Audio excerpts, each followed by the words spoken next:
mlilo. Jesus.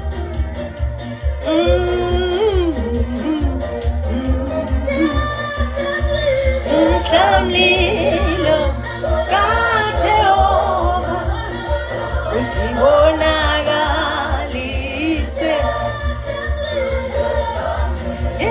Mlilo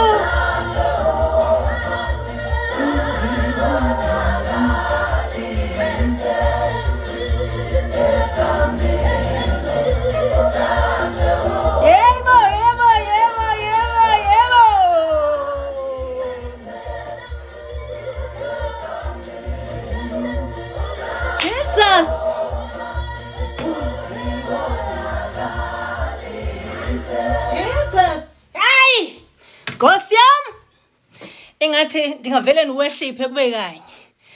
Ndivele ngicule ngixhense phike ezingoma uTikTok uyasibambela ivideo zethu sakucula into eninzi engapheliyo kuvuka into ngaphakathi ingathi ndingajiva ndixhense endlini kaThixo ndimvuyele uThixo. Yey ndiva kamnandi. uThixo uphakamile ngemizuzu yokugqibela. Ithi le ngoma yehla mlilo kaJehova uzibonakalise. Ndimbonile uThixo esehlela mina lo ezibonakalisa kule yami impilo. Ndimbonile. Amen. Bantu benkosi siphana kunika abantu bam ithemba part 32 senzo 32 ngoku. Uthi uManto hayi man uyasiphilisa enkosi ziyatsho ihearts pha. Enkosi Manto enkosi mntana enkosi. Ewe ndiva kamnandi. Mna mose xa ndiva kabuhlungu uzawuyazi ba ndiva kabuhlungu, naxa ndiva kamnandi uzawuyazi ndiva kamnandi. Ngoku ndiva kamnandi ngoba uThixo uphakamile. Ithi ingoma yehla mlilo kaJehova uzibonakalise kulo umuntu ndimbonile uThixo guys, ndimbonile. Yeah. So welcome bantu bakanika abantu bam ithemba. Sikupart 32 ke ngoku. Ndiyaqhubeka ke nestory sam joinayo ebebengekho phana kupart 32. Sithetha ngendaba yoba uThixo okwazi ukutshintsha imeko ezibukeka zingena kutshintsha. uThixo endimbonileyo mna etshintsha le yam imeko. uThixo ondenzele izinto guys mna xa ndihleli phambi kwenu andibalisi indaba zabantu, ndibalisa indaba zam nendlela endiyihambileyo, ubunzima bayo nobumqinwa bayo ibimqinwa indlela, kodwa ndinyakathisa ndingene kwezo meko ngoba kaloku bendingahambi ndedwa. Olalong ukhona ebendihamba naye qha olalong ndicimba ndindedwa ngoba kaloku uThixo ebekhetha ukuthula. Ndaphinda ndathi mna uThixo xa ethule akathulanga ngoba engabambi apha upstairs. uThixo ubhizi uyaxova ngapha. uThixo ubhizi uyabhaka ngapha. Uthi Izo hello Izo neheart yakho ndiyayibona. Right, uThixo ke ngoku xa exova niyayazi ke phana bethunana ndithanda usebenzisa ke nake izinto zasemakhaya ngoba kumze zona ziye zenza isense kakhulu ngoba kulapho ndakhula ndayibona khona impilo kwasekuqaleni. I-background yami yondlalwa pha kahle. So ndiye ndisebenzise ke lo, ndingandixeleli mina ngokuxova oku nibe nisebenzisa amaphini. Andithethi ngamaphini, ndithetha ngomxovo laa nto yenziwayo phana xa kuzaba khona umsebenzi. Uthi uwethu uThixo uxova ebhaka. Uxova ebhaka uThixo. Ndifuna uthetha ke ngokuxova. Xa kuxova phana emakhaya kusetyenziswa izandla mntanam, kusetyenziswa izandla, zixhaphe izandla. Ifakwa namanqindi le ntlama yenziwa apha. Uqonda yeyi kubhizi kuxakekiwe apha ibe isindishi ngaka. Abamama abatshatileyo pha emakhaya bazawundazi uba ndithini, bayayiva le nto ndiyithethayo. So xa ndibona uThixo ke ngokothuleyo ndibe nepicture kaThixo obhizo uxovayo phana. Uyaxova imxakile le nto yakhe, intlama imane iphakanyiswa isenziwa zonke ezi zinto. Ndithetha nondixela ngamaphini la niwaphathayo xa nixova. Ndifuna la nibe nepicture. Abantu abangazange bahlala emakhaya ndinika ipicture yentlama indlela enziwa ngayo. Now ndiguqule ke ngule nto mna ndizise apha ku-self. Xa uThixo ethule meaning uThixo kwenziwa laa nto zibe zikunethe emhlabeni zikugiva straight. Kuyaxova ke ngoku akudlalwa. xa ndiqonda uba intlama xa ibikwazi uzithethelela ngesithi hayibo phezani, uthi uwethu, nkosi yam, phakamisa izandla uwethu phaa. Ewe, intlama xa ibinamandla yokuzithethela ngesithi hayi phezani, ayikho le nto nindenza yona, because kaloku ngulo uza nenqindi lakho, uyagxuvuza, imane iphathwa kuphakanyiswa ithiwe taxa kuphinde kwenziwe njalo. Yes, ithi isajonge leyo intlama isaphinde ifuneka iyotshiswa emlilweni. Nguwe ke ngoku umuntu wasemhlabeni lowo, ziyakugiva ezasemhlabeni, zihamba nawe straight. Ndim lo usuka kwezo ndlela. So ndiyahlala ke ngoku mna ndiyathanda uzekelisa mos. So umzekelo endiwubonayo xa zikunetha ezasemhlabeni, uThixo ngexesha athuleyo wenzani uThixo, ndiba nepicture Thixo unoba wenzani, uphi wenzani, uyaxofa. Athi gqiba apho laa ntlama kusafuneka iyolingwa phaa emlilweni, awuthisa umlilo wenza umhlola ngelaa xesha. And ayizoyekwa laa ntlama until ize ibe ivuthiwe, ngoba lokhu kufuna kuthini, kuhluthe abantu aba konzelwa bona. Bazawuhlutha njani ke abantu xa kuxovwe intlama engacacanga, ehamba iba noflawa ubonakala ngapha, neshuga ziyahlukana ngapha, netyiwa njalo. Niyayibona mos into ndithetha ngayo.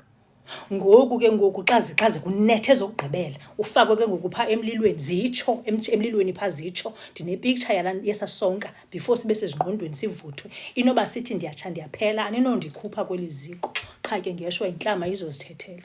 UThixo ke ngoku ubhizi zinto ezinjalo. Sivuthiwe ke ngoku isonka, ndithe kube khona ezazigezenga, u5-year-old emakhaya umbone ephethe isonka isigezenga esingako, isigezenga sesonka isikhulu, kuthiwe thatha mntana yitya. Kuvuthiwe kaloku ngoku isonka, batye abantwana bahluthe, abanye badlale ngazo, babethane ngazo. Kumnandi ke ngoku. Ndikwesa stage ke guys, ndiba nomntana, ipicture yomntana ona5 years edlala ngesonka, idlala ngesigezenga, but esasonka sizangalula. Ndilapho ndisesasigezenga, abantwana badlala ngaso, ndikwesa stage saba bantwana.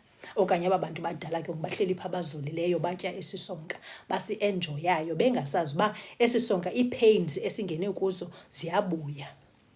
UThixo ke ngoku lowo mna xa ndimzekelisa uba uThixo xa ethule inoba kuzokwesenza ntoni kanye. Right. Ndithe le ntombazana indincekelele ingandiyeki, intombazana indixelela ngale ndithe sendifikile mos kwi-interview, ndihleli ke ngoku phambi kwale interview. Abasandojoyina bangayazi uba ndithetha ngantoni, nibuyele guys phana ku-YouTube, nitheke phana nikhangele @Mercy Makwelo 326, nilandele i-recordings esendizenzile andiyazi ke, sorry guys. Nilandele i-recordings esendizenzile, especially kumuntu ufuna ukuva esi story sanamhlanje. Ziye ngokuphango ku3 wayo lo kwale nto sendiyithethile namhlanje. So zizaba khona phaa ku-YouTube. UTikTok uyasokolisa xa uploada phana, uyacotha uTikTok. Ndingakwazi ukuloada mhlambe ngomso, but ku-YouTube uzawufika zikhona. Inoba nje umzuzwana ndigqibile ukurekhoda, mhlambe within an hour zabe sezikhona phana ku-YouTube zonke ezi recordings zanamhlanje. But umuntu ofuna ulandela ibali lam again uyaphana ku-YouTube @Mercy Makwelo 326, uqale phana ku-part 1, unyuke nalo elabali linyekenyeke, linzima ude uli-understand uba sifike njani kule ndawo sifike kuyo. Ewe, so sisesonkeni ke ngusivuthiwe isonka, kuyatyiwa ngoku. Le nto uThixo beyenza all this time ndingam-understandi kwamna mnikazi wezinto. Kube wesike ngokwabanye abantu abandijongileyo ndithi ngena kwezi zinto ndiphuma kuzo. Ndithe mna kwade kwaba khona i-supervisor phana, ndisasebenzela phana u-social development waseWynberg, owathi kum xa ethetha ndabe ndikwi-depression mntanam, ndiphuma kulaa mhijack weza gunpoint zaziyi-4 entlokweni yam A1, ndiphantsi ukufa phana, ndisitya iipilisi ze-depression. Ndihleli phantsi u3 months ndingasebenzi. Xa ndibuya laa manager wahlekisa ngam, wathi yena xa ethetha ngam, wathi zange ndiyibone intombazana enelishwa enjengawe. Ndim ke ngoku lo ubizwa nomashwa kahle ngesiXhosa esivakalayo, ndingunomashwa kutshiwo apha kum. Ndabe ndizazi mos mna ndingumntana entlantla. Njani na Thixo? Kutheni uvuma aba bantu bade bandibize ngala magama, ndide ndibe namagama, kuhlekiswa ngam emhlabeni, wena Thixo uthule, wenza njani kanye? Ndim lo ubuza uThixo ezo zinto. Uthi uManto, hayibo yho, ewe zizinto Manto endidlula kuzo. Ngoku emhlabeni abantu basemhlabeni bathatha loo nto bayisebenzise bayenze beyiyabo, kuthiwa mna lo ndingunomashwa. Ndayiphila guys lo mpilo, abantu bendibiza ngamagama abawabona efanelekile uba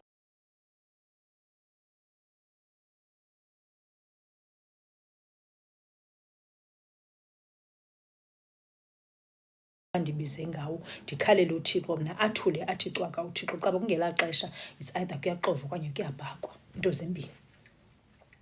Ndithi ke ngoku kutyiwa izigezenga, ke ngoku kugqityiwe ngoku ukubhakwa, kugqityiwe uxova, kugqityiwe uxova. Heyi, andiziva noba ndithini, ndiyamva kodwa uThixo uthini yena.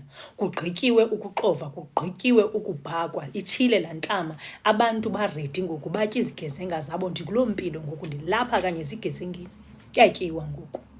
UNomashwa lo wayebonwa back then, ayikho laa ntombazana, zange ibe khona kwasekuqalekeni, but abantu babenga-understand uba uThixo ubhizi uyapheka. Xove bhaka, ndimbiza kanjalo, ngumaxove bhaka uThixo. Angafuni nezicaka zimncidi, sazenzele ngokwakhe. Ngoba xa sekuredi, kuzawubonakala. Kungoku kuyabonakala. Le nto bendiyihamba kula South Africa, ndizawukhala, intlungu, yayiyintlungu. Ndiphuma ndingena, ndinga-understand, impilo indixikixa, ethula uThixo. Bendibiza ngamagama abantu, kanti uThixo uyabhaka. Ndithi namhlanje zikhathiwe zigezenga, ndiyatya, kumnandi, kuhle. Uthini umntu apha? Sorry. Ndiza nililela guys, niza komelela. Andiboni ke ngokuba neenyembezi. Uthi sisi wam, ngazi uba wenzani ngeyam impilo, kubi sisisele ndicinga nokuzibulala akho nto intle tu. Hayi Thibos, ungazibulali mntana enkosi, ayibulalisi. Imoment iyedlula, ndiyakuxelela, iyedlula. Kudlule apha kum. Thibos, xa ndigqibile uthetha, undibhalele pha kwi-inbox yam, utsho uthi nguwe Thibos, sizothetha, uzawudlula, ndiza kuthembisa loo nto, qha kuyedluleka. Ndidlule nam, kudlulekile. Mantho uthi wayezazi ubawo uxolo sithandwa sam. Thibos uthi okay sisi wam. Ewe Mantho, wayezazi uThixo wenzani, qha yayingabonakali back then, kwakumnyama kuthe tsu. Ndidlule guys, andililiswa zezinye izinto, ndililiswa kuba ndikhe ndanemoment uThixo ndamdawutha, ndadikwa nguThixo, andicaphukisa uThixo. Kanti uThixo wenza lo mbhako ndithetha ngawo, lo namhlanje nditya izigezenga zawo. Ndifana no-5-year-old, ndihlala sonyuka, ndiphethe isigezenga, ndisiqhekeza, ndisilahla, ndidlala ngaso, ndikuloo position. Uthi uwethu nam, if it wasn't of my child, hayi ngendizibulala, but ndiye ndicinge ukuba kubi kum kungenxa ndingena. Hayi wethu, ayibulalisi bethunana, sanukuzibulala, sanukucinga ukuzibulala. Kuyadluleka guys, that's all I can tell you, kuyadluleka. Wethu uthi mama, so ndozibulala hlezi nomfanam abe kuloo nto. Wethu phuma kulo mkhuba, phuma kwezo ncingane. I know kubuhlungu, I know awuboni kuphumela, but thatha lo mxovo nalaa mbhako ndithetha ngawo. Ndisuka kuyo le nto ndithetha ngayo. Iingxaki zethu zingangafani, but ezingxakini esingena kuzo uThixo ukhona. Kukhona la ilungisayo. Ndithe mna uThixo iposition andibeke kuyo ndandingayi-understand uba kutheni mna funeka ndizozihluba phambi kwabantu bakhe, ndithethe ngale life yam imbi, intleke. Namhlanje ndithetha ngempilo entle phambi kwamehlo wam, kuhle moya ingcwele. Ndiveni xa ndithi ndifana no-5-year-old ababantwana phaa emakhaya, ndijongana abantwana basemakhaya xa bedlala ngezonka, bengayazi uba yeyi kuzawufika umhla wendlala, bedlala ngezonka, bephethe izigezenga. Ndithethi ngesilayisi mna, bephethe izigezenga, batye badikwa abantwana basithathe sasonga bamane begibiselana ngaso. Ndikuloo position. Kubani abayecinga uba mna lo ndizawuze ndifike apho ngelaa xesha zazindinetha, ndigqibothi ngoku abanye babendibiza Nomashwa. Zange simbone umuntu onelishwa njengawe, kuthethwa ngam lo. Asiphelelanga ke into ezazithethwa but ngeshwa kufika le kaNomashwa engqondweni. Kutsho phofu usupervisor wam atsho apha kum ezindlebeni ndisiva ngela xesha i-depression indibambe ingqi. I-trauma ye-hijacking negane ezintlokweni zam, i-trauma yokuluza umzi wam indibambe ingqi.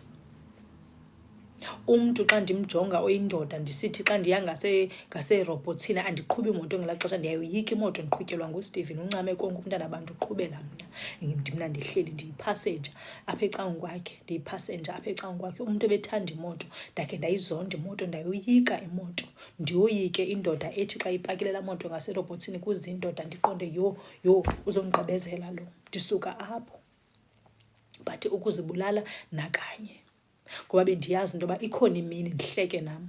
Namhlanje ndiyahleka.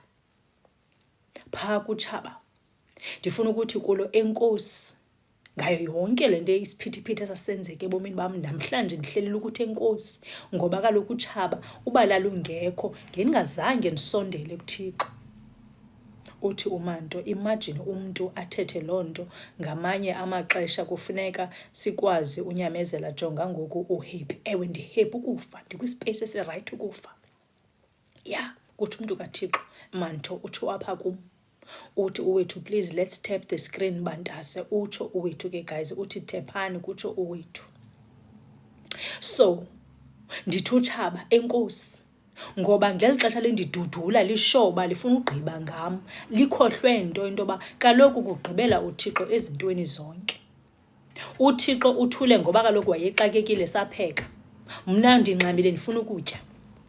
uThixo uthi ayikabilo xesha lokutya, kusezawuhanjwa apha, akabilo xesha lakutya. Uxakeke ngulaa mbhako ke ndithetha ngawo, awuxovayo awutshisayo kuninzi kuyalini. Ya, so mntu ova kabuhlungu ofilish into yoba yimpilo engekho lena uyiphilayo, awuziboni usiya ndawo nale mpilo. Bantu bakaThixo kuyadluleka kwezi zinto. Ndithe mna ndonekiwe nguThixo apha phambi kwenu, wandoneka ndandingayifuni yonke le nto, but namhlanje ndiyayibonga into uThixo awayenza ngobomi bam.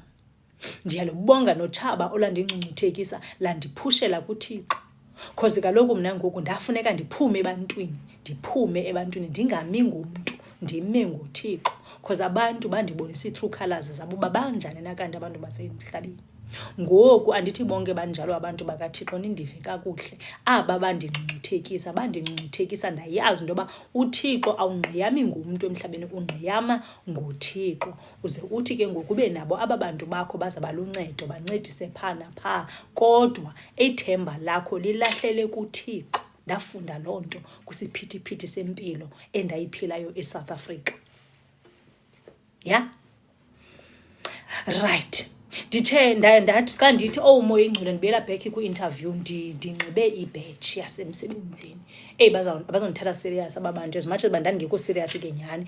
Ngoku I'm making it worse, ndisanxibe ibheji ndikwenza i-interview yonye ikhampani. Wakho wayivaphi? Ndabe ndiqonda ndidikwe kwanaleyo interview, yenzani wethu nigqibele nto yenu. Zatho ke ii-questions emva kwenye zandiyithandazele again leyo yomsebenzi. Ndabe ndiqonda hayi Thixo, ndaxesha loo nto mna bandifundisa nondifumenanga, ndandikwi-space ndikwi-space esirayithi emsebenzini, andifune emsebenzi mna. Qha ndineentloni zale ntombazana, ndiyazi iyandingcungcuthekisa into yakhe uba ndivele ndingafuni ukuyenza le interview. Ndiyenze ke guys i-interview andibuzwe ke nee-questions phana ezinye zazibukundibhida, ndiqonde yho bendiyenzela ntoni le interview. Ndiyadikwa ke mna ke zi-interviews andizithandi, kuba i-interview iyakwazi ukwenza domu ungedomanga, uziva udomu phana, but akho nto uba udomu apha. Qha andiyazi, ndazi noba ndim ndedwa na ipressure ye-interview, uvele uzibone une-pressure unnecessary phana. Ewe ungayazi uba naloba uyazi uvele ungayazi. Ndayigqiba ke guys i-interview, ndabe ndiqonda pewu andifananga kwamsebenzi apha. Ndabe ndiqonda hayi naxesha loo nto nomsebenzi mna ndirayithi futhi emsebenzini wam. Uthi ever greatest indeed. Ewe i-interview inayo into yokwenza domu ungedomanga, fika utatazela phaa kwi-interview. Ndithi ke ngokubantu benkosi, sadlula apho kwaba ngengomso yangena i-call yalaa ntombazana ye-agent endidikileyo endifuna apha, endixeleleyo uba kanti you are stuck with me, umsebenzi lo wona uzawufumana and ndizakufunela ngokwam. Ndaqonde wow, ngeba ndiyafuna ukuwuphoxa ntombazana, but andiyazi akaphoxekile usisi. Intombazana omlungu akaphoxeki ngeshwa, andiyazi kwakuthini angaphoxeki. ngoba andonqeni mina ukuphoxa xa ndidikiwe into yakho. Ngoku intombazana ithi ufumene umsebenzi. Ndathi haleluya. Wena kanti Thixo unjani? Ndabuza ke ngoku ndiyakhumbula bendimphoxile mos ndathi ke hey yekundithumelela le misebenzi emininzi mna ube undithumelela futhi imisebenzi epayisa less than imali yam. Ndi-comfortable ukufa mna nesalary yam. For once in my life anditatazeliswa isalary yam. Ndathi ke usundithumelela imisebenzi yakho ebuye ibe ngaphantsi nakule mali ndiyipeyayo. Ngoku le ntombazana wandiva uba ndithini. Ndathi ke imali mayibe kule level okanye ngaphezulu. Yafika yonke imali kusithiwa i-close to kule level yam ndipeya ngayo. Ndathi hayi ndinqena nje ke, sorry guys, kaloku bendikhala so kufuneka ngoku ndimane ndizilungisa xolweni.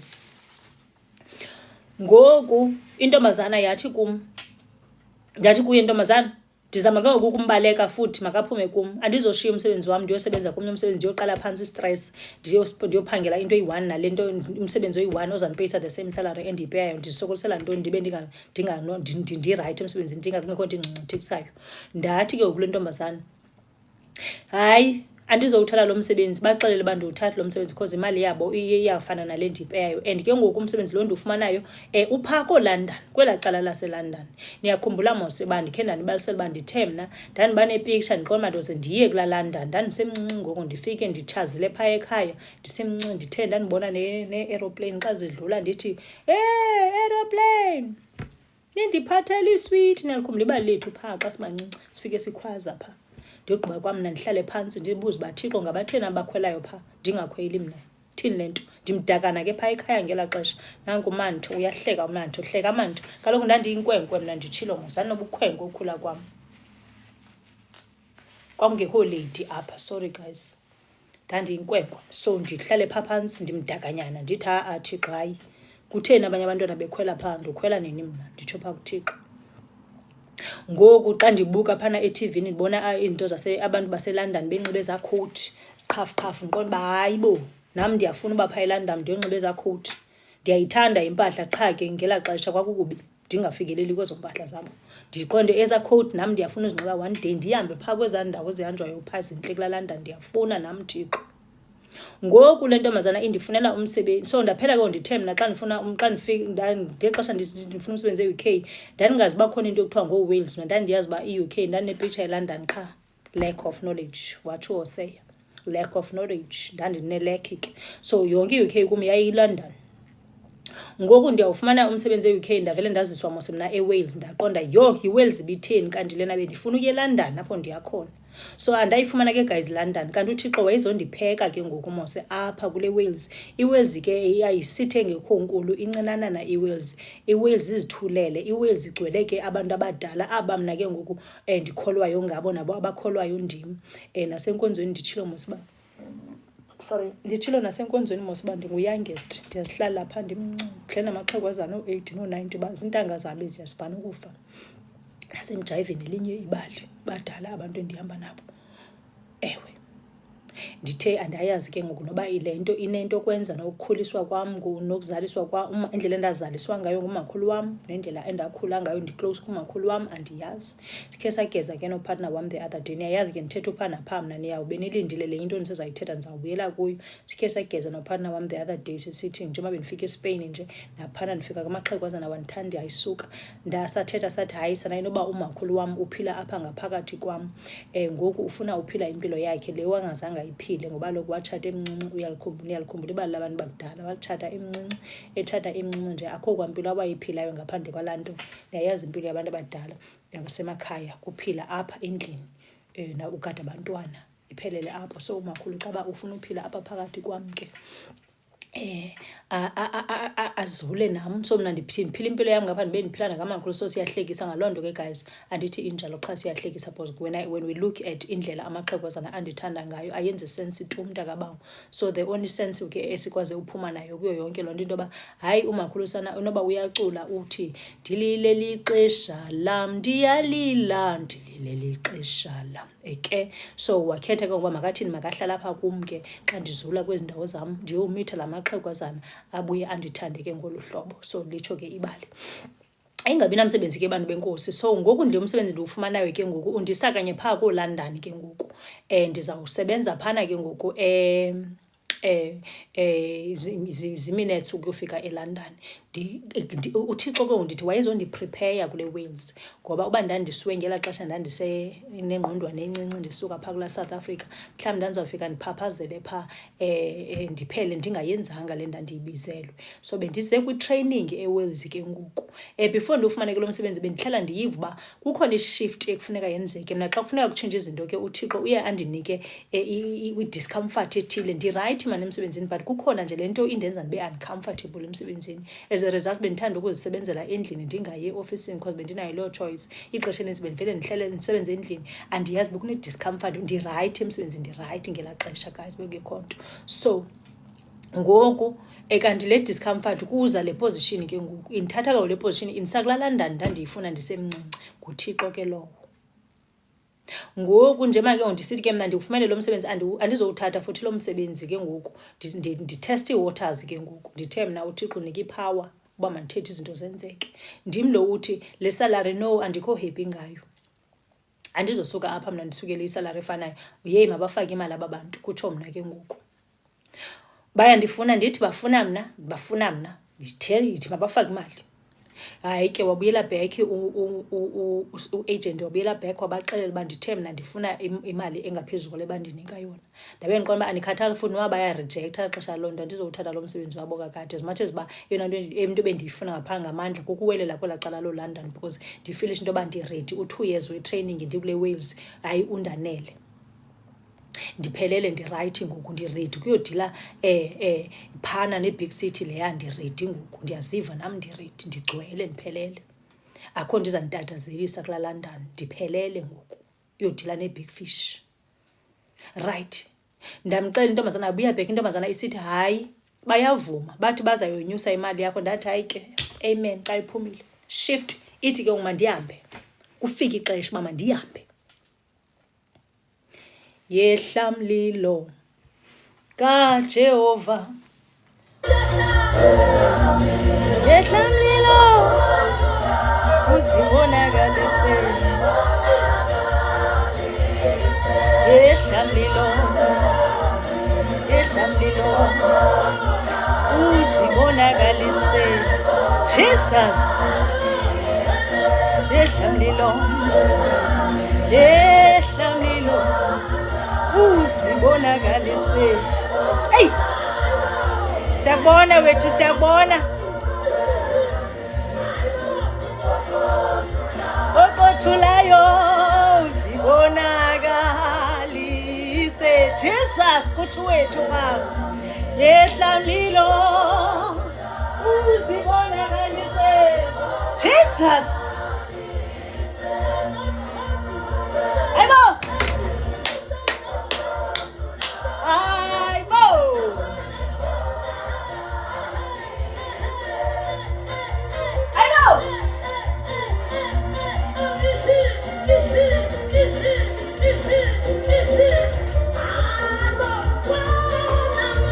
yehla mlilo oqothulayo uzibonakalise.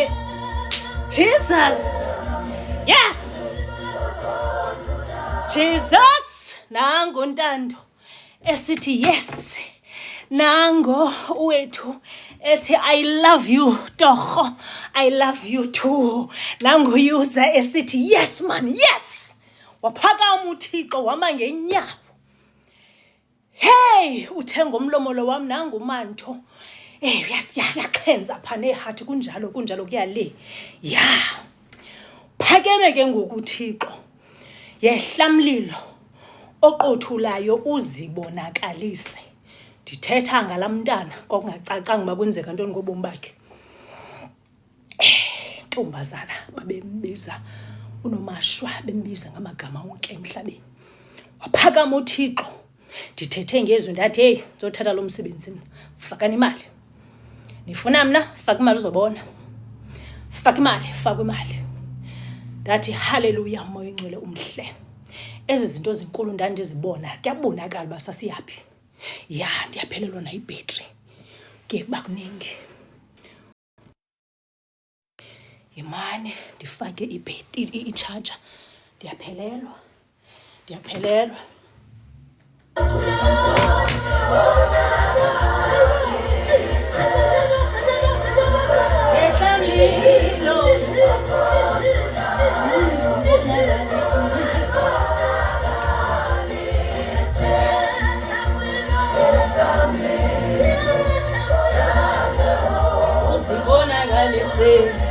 Hey!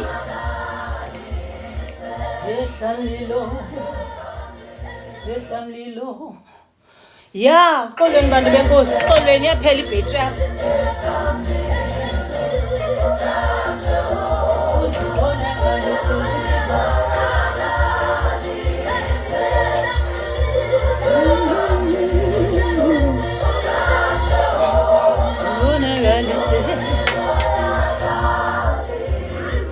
Jesus, yehla mlilo uzibonakalise.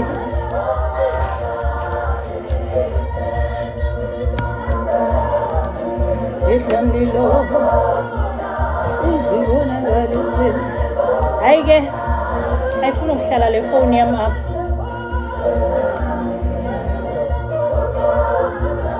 Uzibonakalise.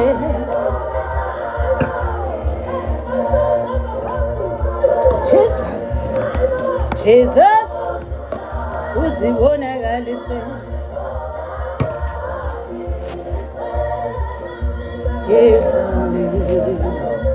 Oqothulayo uzibonakalise.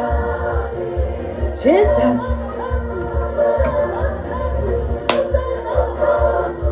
uzibonakalise. Jesus, ya kuyavakala. Yo, ndavukuvuka ngomzuzu. Jesus. Ya, kuphela nebhetri bantu benkosi xolweni. Siyaphela nebhetri. Qha funeka ndiyigqibezele lento ndiyithethayo. Ya, ndithi ke bethuna bavuma abantu bakwamlungu bathi, ewe, asimfuna omnye umuntu sifuna wena lo. Le mali uthi mayonyuse siyayonyusa, ndathi good. Ewe, ngomlomo lo wam. Mandivule ndithethe. Eke sabuya iscripture kwakhona. Imake. Ngoku ndizawusokola ke ngoku ngoba le laptop ndibhale kuyo nale phone zonke zisebusweni bam ngoku uzawuba nzinyana. But ifuneka ndiyifumane le nto funeka ndithethe ngayo. Mani ke bantu benkosi ndisakhangela.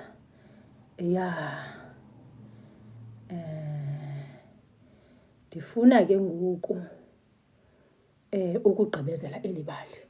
So bathe bokuthi ke ngoku siya kunika lo msebenzi ntombi. Emsebenzini babhizi apho ndisebenza khona ecaleni. I-sponsorship sami before siyaphela ngoMarch next year. Kanti babhizi phana babhizi bapreparisha esinye i-extension pha baya extend i-sponsorship sami bazofaka omnye 2 years. Yabe ngexesha ndisathe mna nyusana imali ngapho nizawubona kuyangena ileta ngapha yam attachment ye-sponsorship sami kuthiwa ke ntombi siya renewa i-visa yakho yase-UK nomsebenzi wakho uzohlala apha omnye 2 years sikufuna uhlale la kutsho sikuthiwe emsebenzini wam. Ndathi amen.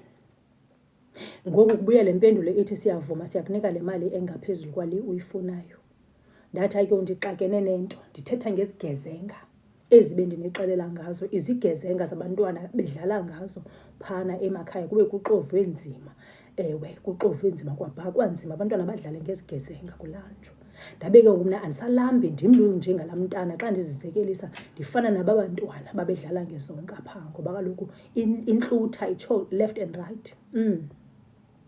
Ngoku ndixakene nento ba i-visa yam yale company yayindizise apha i-extendiwe. So meaning ngizawuhlala 5 years kule country. Ngaxa uphela la 5 years still i-choice yam ndifuna ugoduka okanye ndifuna ukuqhubeka ndihlale. Ndathi no. Makakhe ndenze lento uThixo afuna ndiyenze. Ngoku ifeeling ngaphakathi kwam ithi shift ntombazana, it's time to move. bekudala mos ndiyiva le discomfort uba kufuneka ndimuvile apha, ndaqonda ndiya-understanda bantu benkosini ndizisile kule country, but kaloku mna ndisebenza ngoThixo. Ii-vibrations zam zithi ngoku kufuneka ndikhawuleze ndihambe ngoku, lixesha lokuhamba. And ke ngoku ndiya kweli cala kanye kwakuvele ndandimncinci ndandifuna ukuyohlala khona, hayi apha eWales. Ndandingayazi iWales uba kukhona into ekuthiwa yiWales mna, kanti uThixo wayendizisela uzondipheka kweli cala andizise kulo, ngoba kuthuleke kamnandi apha. Akukho sasiphithiphithi saphana eLondon. Ngoku ke ngoku ndiyaphana esiphithiphithini, uThixo uthi ndikupheke ndakugqiba, uredi uyodila nalo mhlaba obhizi waphaa koLondon. Ndim lowo, ya. So zonke ezi zinto ndandizibona ngoku ndandimncinci ziyazaliseka one by one. Ndim lo ujonge loo nto, one by one ziyazaliseka. Ndabaxelela ke ngoku emsebenzini uba hayi, ndiyaxolisa bantu benkosi, ningandithathi kakubi, i-sponsorship senu ndiyasivuyela, but kufika ixesha loba mandihambe ngoku. Bekukuhle, kufika ixesha loba mandihambe. Kanti naphana ke ngoku emsebenzini kuzawuba khona esinye isiphithiphithi esiye senzeka, yitopic endingazongena kuyo leyo, ewe, but sorry, xa ndinotisa. So isiphithiphithi xa ndinotisa ecaleni, after nditshilo uba ndiyahamba, kuvele kwabakhona into eninzi evele yaphithizela phaa. Sorry, andiyazi le nto ndimamleyo, sorry guys. Xa ndibona kuninzi into ephithizelayo, ya, kwacaba uThixo again wayebhaka kwasekuqalekeni. Ngeli xesha uThixo ethumela lo mntana womlungu undimeleyo ngondifunela umsebenzi, ndiqonda uba ndidikwe kwangulo mntana ungandiyekiyo undimeleyo uba funeka ndisebenze. Ndiyafunga ecaleni ifowuni yam iyagcwala ithi qhu ii-emails left and right on a daily basis. LinkedIn ngapha, Indeed ngapha, kuyagcwala guys. Zii-invites, ndiyafunwa emsebenzini, ndiyafunwa. Mna lo ndandi-aplaya for kwinyanga ethile ndiyayiphinda 40 times ndingaqashwa ndawo, ndingaqashwa nayo i-organization lena. Ndandi-willing uba ndiqole uyopeya imali encinci as long as uba ndizawufumana i-peace yam. Ndim lowo ndandi-willing ukuyofumana i-peace, ndifuna nokuyoqala phantsi ndipeye imali encinci as long as uba ndine-peace. I-peace kum is very important, more than imali. Ndiyayithanda imali, but peace first. So kwenzeka ke ngoku nalapha emsebenzini esiphithiphithi endingakhange ndisi-understande. Mhla ndachaza uba ke ndizawuhamba, zavele zaninzi izinto ngomzuzu. Ndabuka uThixo wayeyipreparishe kwasekudaleni le nto uba ke ngoku ze kuthi kusenzeka le mpithizelo abe uThixo sendilungiselele enye indawo yomsebenzi. Thetha ngam mna, ngoku uphana emsebenzini bayandibizela ngoku i-meeting ngemva kwenye ngo-8 hour ngapha management babe bendicenga uba no, hlala, yintoni esingayenza, sikuthathe sikuse kwenye office sikwenzeni. Kucengwa mna lo, ndim lucengwayo uba mandihlale. Sikuse kweyiphi office, ufuna ukwenza ntoni, njalo njalo. Ndabe ndithi no guys, it's time to move on. 2 years wam ndohleli apha, 2 years and 4 months ngoku. Hayi, ndirayithi, ndigrand, ndifuneka ndihambile ngoku. Ndihambile, iyatsho into deep down entliziyweni uba it's time to move, honey, move. I-discomfort ke ngoku iphelile le bendinayo, ndingayi-understand uba yeyantoni, meaning bekulungiswa le nto ke ngoku, le nto yalo msebenzi umtsha. Andisekho nalaa nto bendiyiva. Ndirayithi, ndiredi ngoku upakisha iimpahla zam kwakhona ndiphinde ndiyahambe. Ndinixelela ngoThixo, uThixo osebenza elukhosini, abuye azilahlele ebantwini, aziveze athi ndingulo Thixo. Ngoba kaloku uthi yena nothing is impossible phana kuye. Ewe, ku-impossible kuthi thina bantu xa sijongile, but xa sekuphakame uThixo uqobo kuyabonakala. So phana esi sponsorship ndisifumeneyo, ndifumene sika 3 years ke ngokwakhona, ndizawuzidicayidela kwakhona uba ndiyafuna ukuhlala, ndiyafuna uhamba, ndiyafuna ukuthini. Bazawusirenewisha by faith, I know. Yeah, by faith bazawusirenewisha.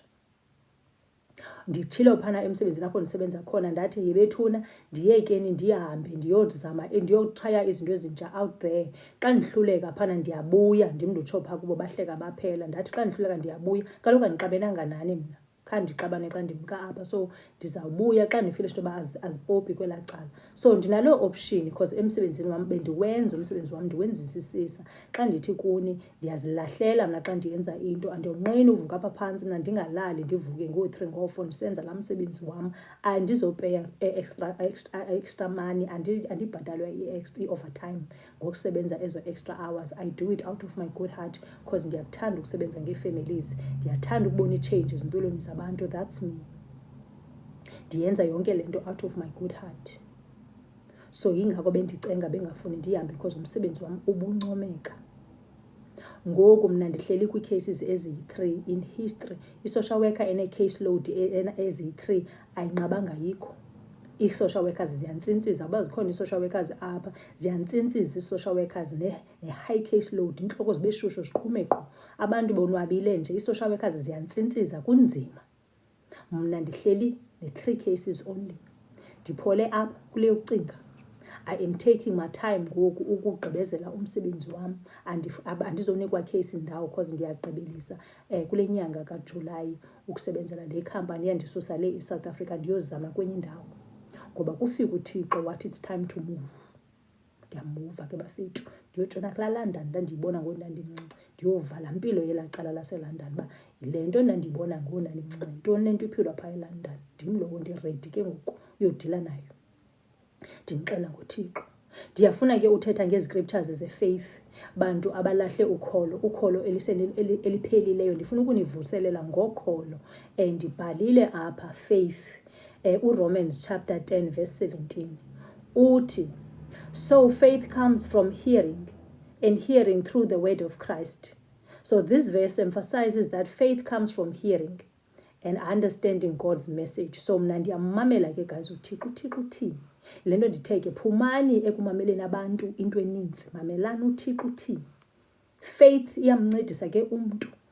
Mna ndiphila ngefaith, ndiyandiva ngoku ndithi mna by faith bafane bandinika i-sponsorship saka 3 years. By faith andihambi mna ndigoduke ndibuyele eSouth Africa ndingekafuni uze eSouth Africa. Baza kundihlalisa phana uba ndikholiwe kukusebenza phana. Uba ndikholwanga funeka uThixo akhawulezise enze enye iplani elandelayo. Because andihlali mna apho ndingekho happy khona, ndithandi ngam, ndiyapakisha ndikhawulezise ndiphinde ndimke. So faith ndisebenza ngayo. Ithi eyesibini, Hebrews chapter 11 verse 6. And without faith it is impossible to please him, for whoever would draw near to God must believe that he exists and that he rewards those who seek him. So this verse highlights that faith is essential for pleasing God and that belief in him is necessary for drawing near to him equally.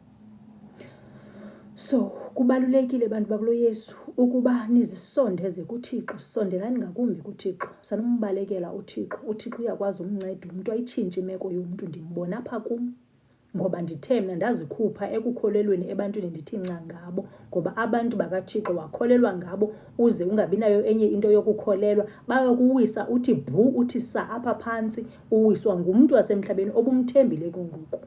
Laa ntetha yakudala ithi uyakuwiswa lihashi lakho obulithembile. Ndiwe kaninzi ndiwiswa lihashi okanye ngamahashi wam ebendiwathembile until ndathi ndavula ingqondo ndayazi into yoba oyena mntu wokuthenjwa apha umnye nguThixo. Naku ke ngoku uThixo ndenzela ezibukwayo ngoba kaloku ndazilahlela kuye. Ndamxelela futhi uThixo uba uyakhumbula uba mna andinamama andinatata, ndine-siblings ezenza into endingayiboni, zindifakela i-headache endaweni yokuba ubomi bam zibuphozise. Ngoku uThixo ufuna ndiye kwephi icala, ndithini na? Ndazilahlela ke ngoku ndathi ndizilahlela apha kuwe. Ngoku ke ngoku wena Thixo sebenza ngam, sebenza ngempilo yam. Mna ndazilahlela kuThixo, ndamvumela uba makasebenze ngam enze le nto afuna ukuyenza. Yingako xa zingahambi kakuhle izinto ndibuyela kuye ndithi andiyiboni le nto yenzayo Thixo, andiyiboni. Kaloku ndisasevumeleni uba mna ndizazilahlela kuwe, wena usebenze ngam, wenze le nto yakho ufuna ukuyenza ngam. But ke ngoba ndingayiphili impilo endingayiboniyo mna Thixo, ndifuna ukuphila impilo endingayiboniyo mna. Right? Ithi enye ivesi, kufuneka ke ndibe ngathi ndiyijirafu ndonyuse intamo ngoba kaloku kukhona izinto ezininzi apha. Njema ndizama le fowuni yam uba ingawi, uthi u-ever greatest, amen, yes. Ndizaba ngathi ndiyijirafu because kaloku ngoku funeka ndifunde apha ii-notes zam ecaleni le fowuni ikekele ngale ndlela ndiyitshaja ngayo. So funeka ihlale ngembeko kwayona okanye izawuvele iwe kube nguqhusa apha. Ithi i-2 Corinthians chapter 5 verse 7. For we walk by faith, not by sight. So this verse emphasizes living life based on faith rather than relying on what can be seen. Ndim lo ndithe mna ndiyayiphila impilo yokukholelwa kuThixo ngezinto endingaziboniyo, ndizidimande kodwa ndiziboni. Ingqondo yam ithi kodwa ngenye imini sawufika pha. Nindivile mos ndithe ngoku ndandimdaka naphana ekhaya ndiseno-10 ndandidla ngokhomba pha ndithi hey bakhwelileyo pha bakhwele kanjani, nam ndiyafuna ukhwela. Ndithi lalandana banxiba kahle iicoat ezinjani njani nenjani, nam ndiyafuna ukuyofika pha ndiyonxiba nam iicoat eziyazintle. Ya ndinixelela ngoThixo, ifaith iyamncedisa umntu. So namhlanje ndilola ifaith zenu bantu bakaThixo, ningamncami uThixo wenu. uThixo uyakwazi ukuphakama ayitshintshe imeko. Yehla mlilo kaJehova uzibonakalise. Ndimbonile. Ya uthi manto amen. Amen manto. Yehla mlilo kaJehova uzibonakalise. Ndimbonile. Ya uthi uMatthew chapter 21 verse 22. And whatever you ask in prayer, you will receive if you have faith. So this verse connects faith with receiving what is prayed for. So xa ufumana ke izinto zakho bethunana, ifaith kwakhona. Asihambi ngoba sihamba sivule amehlo ngoba siyayibona indlela, sihamba ngoba siyakholwa. Ndithe mna ngoku ndandihamba phana eSouth Africa, ndidudulekile phana ndakhwela la flight, ndisithi Thixo uyakuzibonela uba mawuthini na ngempilo yam, zibonele Thixo. Ndakhwela la flight ndishiya wonke umuntu yonke into endiyithandayo ngasemva, ndimka nesiqu sam because all I needed emhlabeni yi-peace. Ndogqiba ndathi wena Thixo uza kuzenzela noba wenze njani na, tshona khona. Ndithe mna ndakhwela kula flight ndahlala nee-families, abantu bahleli nee-families zabo kwezi zitulo kulala flight ndihleli kuzo. Mna ndihleli ndedwa ndinguphunguphungu, ndiyapho ndingazikhona uba ndiyaphi na, qha ndabe ndizithembele uThixo wam uzawuthatha ndifika. Walk by faith, that was me. Ndandihamba ngefaith ndisenza umzekelo ngestori sakatata uAbraham wasuka kwelo lizwe elingaziwayo uThixo esithi qha uzawuya. Utata uAbraham wathini, wawilling ukuyofika kule ndawo kuthiwa makuyiwe kuyo. So ndandibambe eso story sakatata uAbraham, ndathi wena Thixo uzawuhamba nam uzawufika. Ndikhumbule esinye istori esithi asoze ndakushiya, asoze ndakuyekela, ndiza kuba nawe. Ndathi wena Thixo uza kuba nam. Ndibabuka abantu behleli neefemeli zabo, kumnandi kuthandwana, kuya le ndithandana nabani mna, ndindedwa phaa kwesaa situlo, ndiya apho ndingazikhona. Andazi noba uyinyani le nto lomsebenzi noba ayiyonyani, ndathi Thixo uyakuzibonela. We walk by faith, not by sight. Sitsho iscripture. Mna ke ndisingqine ngoba lo ndiyiphilile loo mpilo. Andithethi ngento endingayaziyo, ndithetha ngempilo endiyiphilileyo mna. Ya right. Mane ke bantu benkosi, nantsi ingoma ndifuna ukuyidlala, ndixoleleni. Ingoma iyandiphilisa, kukhona into eyenziwa ingoma ngaphakathi kwam. Ndixoleleni ukuninika usomva. Ndiphiliswa ingoma. Ngoku kufuneka siyidlalele ingoma indiphilise fast. Ya?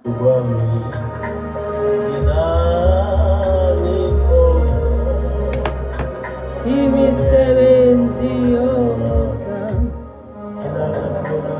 ilandikhona, imisebenzi yomusa ilandikhona, imisebenzi yomusa ilandikhona, Jesus. Imisebenzi yomusa ilandikhona, imisebenzi yomusa ilandikhona, imisebenzi yomusa ilandikhona, imisebenzi yomusa ilandikhona. imisebenzi yomusa Jesus ila ngikhona imisebenzi yomusa Jesus ila ngikhona. Siyabona Manto. Oh my God, thank you Lord. Uyaphakamisa izandla uManto pha. Amen. Uthi wethu ucela ukuza iculwa ngubani sisile ngoma ngizakuxelela just now. Oh ngila ngikhona imisebenzi yomusa Jesus ngila ngikhona imisebenzi yomusa. Hallelujah. Ndidlulile ezingozini. Ngezi isandla sakhe siphezu kwami. Umusa wakhe engeke lenze ixesha xa bendindedwa.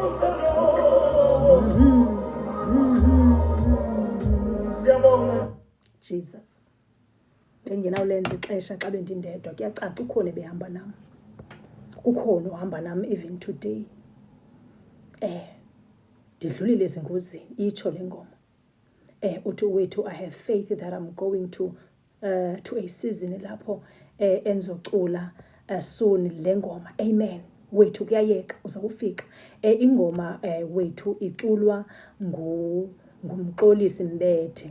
Igama layo ithi umusa. Ewe mina ndilandi khona kungenxa yamusa wakaNkulunkulu bengekhe ndifike ngoba ndidlulile ezingozini kanti isandla sakhe all along siphezu kwami. Xa bekuya ngabantu basemhlabeni ngendaphelele endleleni ngoba abantu basemhlabeni bebefuna ukundivuthulula ndiphelele endleleni. Wathi uThixo never, hayi ngayo.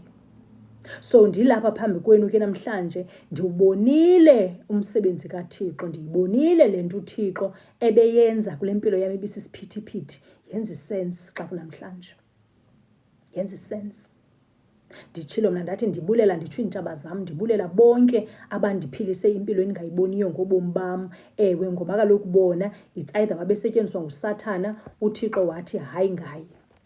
Okanye nguThixo uqobo ebebasebenzisa abantu bakhe. Sorry guys, indenzela izinto lento ndiyenza apha. Ewe mandiyikhuphe noko izakwazi unilapha senzelwe 3 minutes ndiyeke. Sekusele 3 minutes, 2 minutes ngoku ndiyeke. Ndithi ndiyibonile lento uThixo wayeyenza. Ndithe aba benzi bobubi omagqwirha amadimoni no jealous ezanto zine jealous ezanto zine jealous siphila nabo sihamba nabo omangcola everyday. Nditshilo kuni ewe namhlanje ndimandisithi enkosi ngoku ndidudula nindenze lento nanindenza yona. Ewe uba nanisetyenziswa nguThixo hayi bafethu uThixo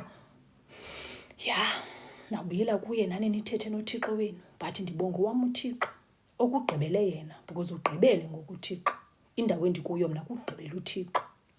Uba omnye umuntu akayiboni lonto ingxaki yakhe naleyo angandifaki lapho mna. uThixo ugqibele.